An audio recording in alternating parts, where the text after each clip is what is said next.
Hello, welcome. This is episode 15 of B-Ball Pro Insider. I am Candace Wiggins, and this is part one of a very special two-part playoff program. So let's just get right to it. We have a lot to talk about. This episode is called Game 3 Series Shifts. So we have a lot to talk about because over the course of these three games in this round, of June 6th to June 13th, you really see, and the focus of this episode is going to be centered around the fact that you really truly see the whole scope of the series realized in Game 3. So we're going to really focus on those Game 3 shifts, what happened, what shifts happened, and then there were some that were more severe than others. So we're really going to just break it down. So it's been like a week since I've last checked in with you all, and the question that I have that's on the top of my mind is, will we be seeing a Clippers-Suns finals? That is the question that I want you on your mind, because that was not something that was a practical thought less than 24 hours ago. But last night, the Clippers changed the game like I predicted on last show. So you want to keep tuning in because our predictions program is pretty accurate. But with that said, I also, had a little bit of some slip ups that I need to correct. So I'll be doing that on this episode as well. So let me just quickly go over what we're going to be talking about in this video. So you can feel free to fast forward if you want, and I will put in the description definitely the times when all these topics are hit. So I'm calling this a starting lineup right now. Okay, so number one on the lineup, we have the You Tried to Troll list. So I'm gonna go into more detail on what that means. Okay, number two are the players who made me eat my words. Very fun, where I will admit where I was wrong in some of my predictions. The biggest one, which is going to be the talking trends, which will be getting into the next part, the next episode. We're going to be talking trends, and in this talking trends segment, we will be focusing on home court advantage, because home court advantage is really real in this 2021 playoffs, now that they are opening up arenas and allowing the fans to be heard loud and proud. And then the next section 4, will be some reviews and previews of the games 1 through 3 and games 4. And then finally, the last section 5, we're going to be talking about trolls. I am a troll as well, so I'm speaking to my people, to my kind. We're going to talk about why winning is basically the only way to stop trolls. You can measure the moments of this week in the NBA playoffs by what happened in Game 3. So with that being said, I'm going to do the first section, which is something that I have to address. I'm calling this the You Tried to Troll list. There's 2 entries on this week's list, and number 1 goes to Kevin Durant. And with Kevin Durant, I think, I'm not trying to attack him, and I hope that he's not trying to attack me with the way that he plays, or, if he takes some of the things that I said last week to heart, or, I don't know what his mindset is towards media, or if he sees people as trolling him. But I think that there's a great lesson that can be taught with Kevin Durant. So that's the first person that is on this list. And then the second one is the Utah Jazz, the whole team.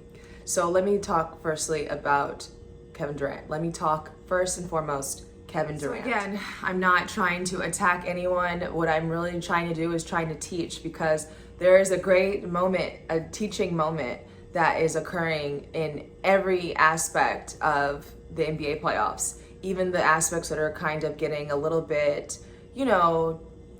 touchy, or getting really, these guys are putting their whole lives on the line. They're performers first and foremost. They're professionals, and I know that very well because I was in their same position. I was never in their shoes, though. I could never, ever play in the NBA, and I know that. I have limitations. I played in the WNBA, but that is not the NBA, and there are certain things as an observer that I can see that, that it probably wouldn't be missed to others. But I also, again, really want to reiterate that I understand fundamentally that I am not an NBA player.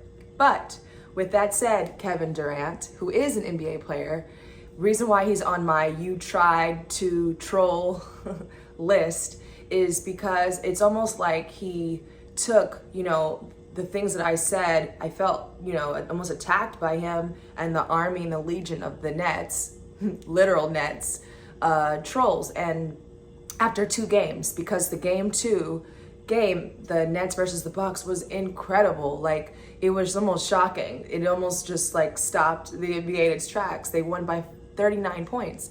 At one point, they were up 50 against the Bucks, and I predicted that the Bucks would win. So I could tell that that was very much a charge, as among other factors. So here's what I want to say, Kevin Durant. In an NBA series, 7-game series, you need 4 games to win. Okay, you need 4 games to win. And half of 4 is 2. So you're halfway there. And this is something that you should be focusing on. It's really not, I think, you could be too focused on trying to prove your doubters, like me, for instance, wrong.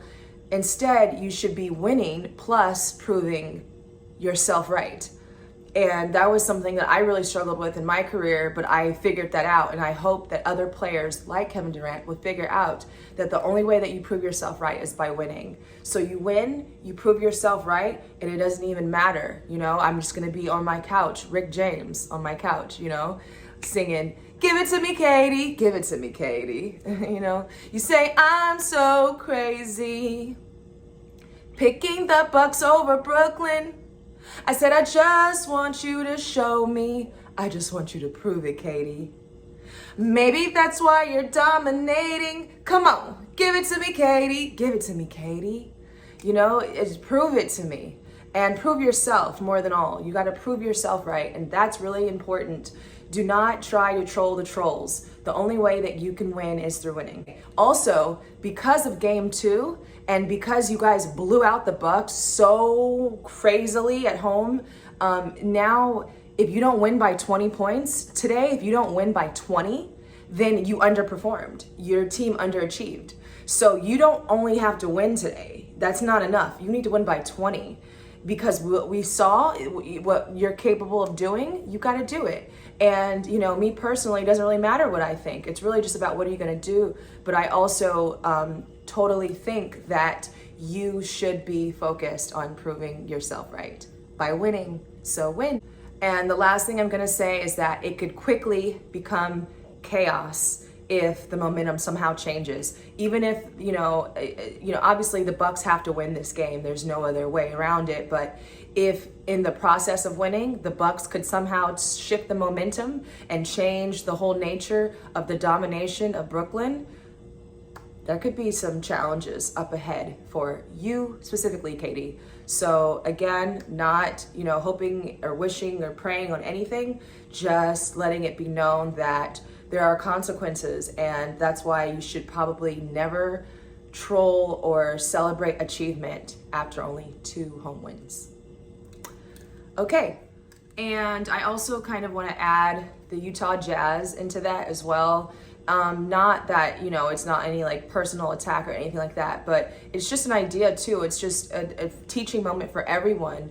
It's really best not to judge a team in the first 2 games in a 7-game series when they're at home until you see how they play on the road, until you see what momentum swings take place and take shape. Then you're really gonna get a strong idea, a solid idea of what the team you're cheering for and trolling for really looks like. So I have to add the Utah Jazz in that as well, because I just feel like, not necessarily the players specifically, but it was like fan base, it was, there was just this strong sense that the Utah Jazz were just gonna just kill the Clippers, and now it is a totally different dynamic. So I have to call that out, just like I'm calling out the dynamic shift with the Bucks Brooklyn series. Okay, that's enough of that. Whew, okay, enough of controversial hot topics. Let's get to some good news. And this is the section I call players who are making me eat my words. This is the section where I, really just take a plate of my words and I just gorge on them and eat them because they don't need to be on the plate anymore. And number one, there's two players, and this is basically a special shout out that I'm giving. And the special shout out for this week, player who made me eat my words, is Joel Embiid. Joel, I am eating all of my words. Last week, I mentioned his injuries. While I always recognized that him playing through his injury was going to create a culture of toughness around Philadelphia, which it has, I knew that that was going to happen, but I also definitely doubted his perseverance and his stance and just how incredible and phenomenal he is. And I just have to give him such a special shout out. Joel Embiid, shout out to you, my brother. I think that the way that you were playing, I always thought it too, by the way. All season long, I thought that the way that you were performing on the basketball court made you hands down the NBA MVP. In my mind, you are the NBA MVP of this season. Performance after performance, night after night, it was astounding the way that you score and how you put so much emphasis on defense. And I have to give you so much credit because I was mentioning how your injury in the game one of the Atlanta Hawks series, how it was your mobility. I was questioning your mobility, and I ain't questioning your mobility no more, okay? Because you got down in your stance when you had to switch off on Trae Young. You were corralling him, keeping him in front of you. I mean, just a monster on defense, on offense, of course. It's phenomenal, okay? You're MVP, dude. Most of all, though, you are providing toughness for Philadelphia by playing through pain. And that's where I really salute you, because we all know now that you are playing through pain, but you're performing. You're not playing. You're performing through pain. And I think that the play in game 3 against the Hawks, where you got an offensive rebound in third quarter, 1:16 on the clock in the third quarter, and you put the slam dunk on him. I think you might have slam dunked on the series with just that one play. Okay, so Joel Embiid, I salute you, okay? Then the second player that I want to mention, he's not actually playing in this playoffs, but he deserves a special shout out, Jamal Murray. And the only reason why I'm adding Jamal Murray to this list is because it's not looking good for Denver. I don't think that I'll be seeing Denver next week, but the Nuggets really need Jamal Murray more than I thought. I was asked this question last week and about, two key players on these top teams in the West. One was Donovan Mitchell and the other was Jamal Murray. And, I think that they're both amazing. It's really hard to compare and contrast. I was using a measurement of which team, the loss of which player affects the team. And I thought originally Donovan Mitchell's loss to the Utah it'd be more prominent than Jamal Murray's loss with the Nuggets. And no, I was wrong. No. Jamal Murray is so fundamentally important to the Nuggets. And Jokic, he is the MVP. He's the actual NBA named 2021 MVP of the NBA, okay? And deservingly so. He was put there. But I would say if Jokic is the MVP of the NBA, Jamal Murray is the MVL, most valuable leader of the Nuggets. And I think that without him, it's just, it's astounding how much they really do need him. And that's why I have to put it in eating my words. But with the recent events that happened in Utah, we're hoping that Donovan Mitchell still gets a chance to play. But now Utah will be able to see, their strengths outside of their personal MVP, because Donovan Mitchell is the Utah Jazz's MVP. So sad for the players who aren't participating, but they play just as prominent a role as the others. Okay, now this section is called Home Court Advantage, and this is just something that is going to be highlighting, the trends for this week. I think that, and I'm going to do a whole video, so I'm going to link the video in the description. You've got to check this out because I'll go in way more in depth, team by team, what it is. But basically, I just wanted to just emphasize again that I believe, and I made this note in the first game when I was watching the Suns play the Nuggets at home, and just, we'll get into who has the best home court advantage in the other video, but basically wanted to say, you know, in my opinion, in my humble opinion, the home team will win the NBA championship. The home team fans in particular, they're gonna be the ones who win the 2021 NBA championship. But just keep in mind that home court advantage is the key. Okay, so now I wanna just do a quick, as quick as possible, game reviews of the week, games 1 through 3, and then just previews for game 4. There are 2 games happening today. The Bucks are playing Brooklyn and in Milwaukee for game 4, and then the Suns, Phoenix Suns, are playing the Denver Nuggets in Denver, game 4. 2 totally different game 4s, 2 different set of circumstances. So we are going to get into those games, those previews and reviews at the end. But first, I want to just do a quick recap on the other 2 series is happening. So what is important to understand with the Philadelphia Atlanta Hawks series is, although it is 2-1 and the Hawks were able to steal one on the road, the series did not shift from game 2 to game 3, meaning Philadelphia was able to take and package the formula and winning recipe in Philadelphia and bring it to Atlanta and execute it. Doesn't mean that the Atlanta Hawks can't come back. You know, they're gonna need a lot of, you know, I call Atlanta now the trap house, because all the trap fouls that Trae Young is able to bait players into. But what it really comes down to is, you know, the fact that in order for, in my opinion, in order for Atlanta to have any kind of success against this extremely successful, extremely professional Philadelphia team, they not only have to play essentially perfect basketball, they also have to pray and hope that Philadelphia plays poorly.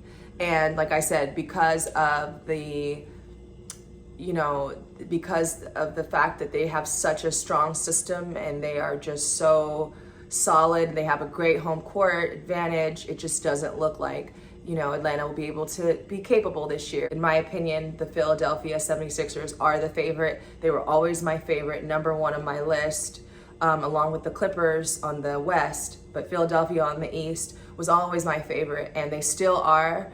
And so I guess you can just consider the process trusted. Speaking of the Clippers, I'll go right to them. The Clippers and Utah Jazz, and I knew it was going to be a tall task, and I still think it is. It's not over or easy at all, but there has been a series shift with the Clippers and the Jazz. As you can see, there was a dramatic difference between games 1 and 2 and game 3, where game 3 was a blowout. Utah Jazz, in my opinion, have the number 1 overall home court advantage. It is like another galaxy there in Salt Lake City. It is like a different dimension. It was incredible to just watch. I could feel their energy through the screen. It was like astounding. You're almost like, oh my goodness, I couldn't imagine what it's like as a player. So it feels like it's almost impossible to win there, and it just might be. But with the series shifting that way that it is, maybe the Clippers can package some of that. And so again, I would say the Clippers are still my favorite because of that whole, you know, no home court advantage, reverse psychology I was talking about in the previous episode. You know, you have to still play the games, anything can happen. You know, I'm not saying that the Clippers are absolutely going to win. They're proving to the world why they should be considered, respected more, and seen more as a standard and a threat rather than as a liability, as they kind of have been. Okay, so now let's talk about the series, the Phoenix Suns, Denver Nuggets series.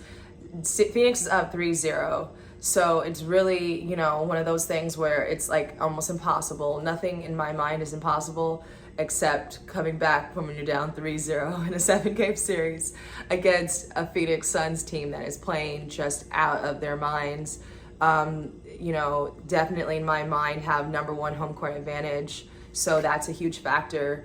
And I think that the Phoenix Suns are in the perfect position because they're in a situation where even if they lose, let's say they do lose tonight, I don't think they're going to lose, but let's say they did lose, they lose. They're definitely not losing the next game, game 5. And it's almost like the Suns fans at this point almost kind of hope for a loss in this series because then they get to see their Suns keep playing and winning at home because it's almost a sure victory when they're playing in Phoenix. And so they're just in that perfect position where, you know, obviously they want to sweep. The Nuggets are missing Jamal Murray, and they can't compete without him. They can't compete against the Suns team without Jamal Murray there leading them. So I just think that it's one of those unfortunate circumstances, but the Nuggets should be really, really proud of their season. They should be proud of the fact that they were able to be playoff, you know, contenders without their key ingredient. And then finally, we have the top game of the day, the game that I will be watching with you live. And I am ready to bring it on, trolls. This is the trolls. This is the troll series. And there's been a series shift. A lot of people, I've been, you know, reading what some of the fans on the blogs are saying, and just the whole mood. And I feel it because I feel really invested. I feel triggered and attacked by Kevin Durant. And so I'm really, really invested in this series. And I know that there's a lot at stake. You know, people are putting a lot of, you know, money on these players, on these teams, because they really can see that this particular series is the showdown, and it is.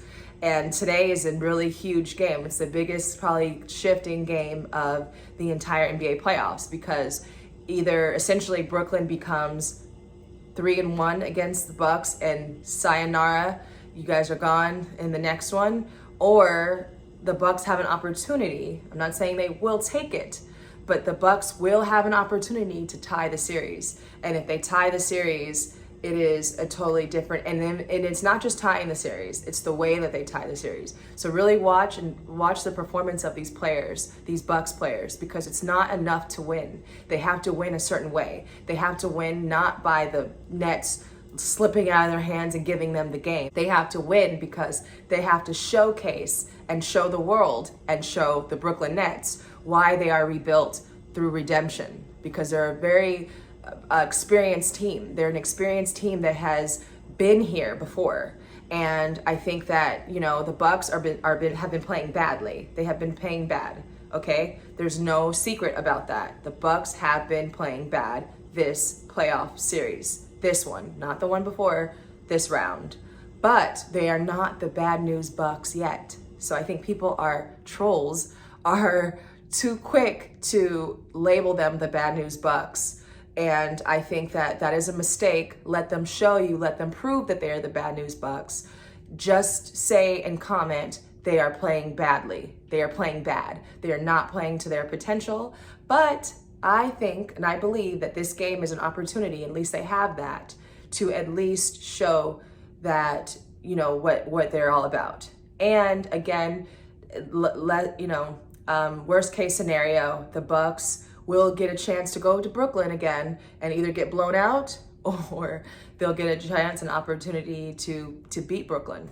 Even though I still would put my Bucks on the Bucks because I've been watching them perform all season and I really do believe in them, I also believe that the Brooklyn Nets, specifically Kevin Durant, who is fueled by people who doubt him. He is fueled by negativity. He loves negativity. He does not like to focus on positive things like winning and proving people wrong and proving himself right. He likes to focus on this negativity. So I will say that, you know, I do think, I'm not being negative, positively speaking, I do think that the Nets they're capable of winning, of beating the Bucks, definitely. But the way that I believe they'll do it is they have to channel Game 2. I think that the ghosts of Game 2 have to come back and resurrect, because that Game 2, those circumstances surrounding Game 2, you know, are gonna haunt the Bucks. No matter if the Bucks, you know, no matter what happens in the future, the ghosts of Game 2 are just here to stay. And if the Bucks get any kind of, you know, flashbacks to Game 2, or if there's any kind of just like a lightning bolt just strikes the Bucks and they're back in Game 2, it is not going to be good. It's going to be over before it even begins. So I do definitely, to not upset Kevin Durant, I definitely want to say that I definitely believe with the ghost of Game 2, Brooklyn could certainly beat the Bucks today. And but the Bucks are not going to lay down, just like the Utah Jazz are not going to lay down, and the Denver Nuggets aren't going to lay down. All of these teams who are going to be beating these other teams are going to have to take the game out of their cold, dead hands. They're not going to just be handed to them. Again, the biggest thing to note is that the team who's the first to 4 wins, wins. Okay, so it's first to 4. Right now, only one team has 3 wins, Phoenix Suns. Every other team has 2 or 1 wins. They've only done half the work and they still have halfway to go. They still have 2 more wins to go. Okay, so gotta win 4, first to 4. That's why I made the predictions that I made last week. That's why in a 7-game series, you gotta get the full scope understanding, because there are shifts and there have been shifts. Okay, with that said, we have our last and final, 5th and final point that we're going to talk about in this episode, this very long episode, but it's really important. And this is just about trolling. And, we won't get into it too much in detail. It's definitely one of the talking points that I would love to get the trolls to come through and cleanse me. Because I'm a troll as well. There's nothing wrong with trolling, except when you are premature trolls. So that means that you have your home team and your home team wins 2 games in a 7-game series, and then you just troll like there's no tomorrow. And then tomorrow comes and tomorrow becomes today. And today you lost, and you lost by a lot, and it's looking like there's trouble in paradise. Then who you trolling now? You're trolling yourself, okay? So there's my message to trolls, and my message to players who like to participate with trolling. My message to you is only winning can stop trolling. It's the only way to stop trolling is by winning. And you see that with the teams who are silently getting things done. They're not worried about the trolls. They're not worried about opinions. They're just getting it done. 2 teams in my mind that stick out right away with that are teams like Philadelphia 76ers and the Los Angeles Clippers. Those are teams that are not tested by the trolls, And I think that fan bases really have to understand, the fact that time is such a factor in the NBA playoffs because of the long stretches of games. It's something, like I said, I didn't even experience as a professional athlete. I couldn't even imagine how much endurance it takes to get through these kinds of, tests, these kinds of challenges. But it's really fun to participate, but it's also not fun to get that participation just slammed in your face because you were completely wrong. So we're gonna get talking more as it progresses, but trolling is the key, those trolls that live under the bridge. And I just think that, it's funny, it's fun to laugh and joke, but it's about winning, and winning is the only way to stop it. Okay, that wraps up today's episode, and it is just pretty crazy. It was a long episode, a lot going on, but I hope that you were able to enjoy it, and also wanted to make sure that I'll be posting the next episode that's going to get more into the topic of home court advantage. So you make sure you really want to check out episode number 16. But also, I will be going live, Facebook Live, at the start of the game. I believe it is 2 p.m. Eastern time, maybe. The game, the Nets versus Bucks game. So I'm ready to put my money where my mouth is. No, I'm ready to put my bucks on the Bucks. No, I am just ready to take on the trolls, basically. But not more than that. I really just want to enjoy the game, and I really want you there with me. And I hope to see you on my Facebook Live later today. So make sure you check that out. Check out the next video, and I'll see you on the next one next week.